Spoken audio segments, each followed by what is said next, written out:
नमस्कार मंडळी. तर आज आपण आलोय बावधनची सर्वात मोठी बगाड यात्रा पाहायला. तर चला.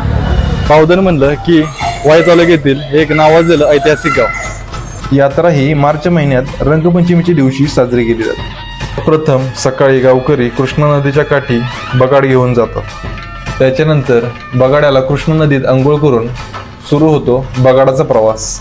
छत्रपती शिवाजी महाराजांच्या काळापासून नवस्फूर्ती करण्यासाठी बगाडाची परंपरा चालत आलेली आहे.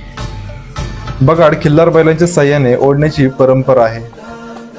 त्यामुळे बावधन गावात भरपूर प्रमाणात खिल्लार बैल पाहायला मिळतात. सकाळी 11 वाजल्याच्या सुमारास कृष्णा नदीपासून ते भैरवनाथ मंदिरापर्यंत काशीनाथाचं चांगभलं करत बगाडास सुरुवात होते. बगाड ज्या पिकातून नेले जाते त्या शेतातले पीक हे खूप जोमाने येते अशी गावकऱ्यांची श्रद्धा आहे.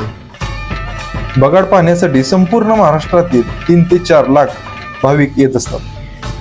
बगाडासाठी गावकरी पूर्ण वर्ष बैलांना चांगला खुराक देऊन तयार करत असतात. सर्व गावकरी त्या दिवशी एकसारखा पोशाख घालून बगाडासोबत असतात. बगाड यात्रेचे पूर्ण नियोजन श्रीमंत छत्रपती उदयनराजे भोसले यांच्या मार्गदर्शनाखाली केले जाते.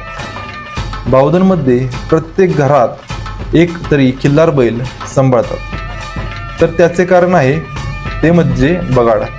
बगाडाला एकूण 12 दष्टपुष्ट खिल्लार बैल म्हणजे 6 बैल जोड्या झुंपल्या जातात.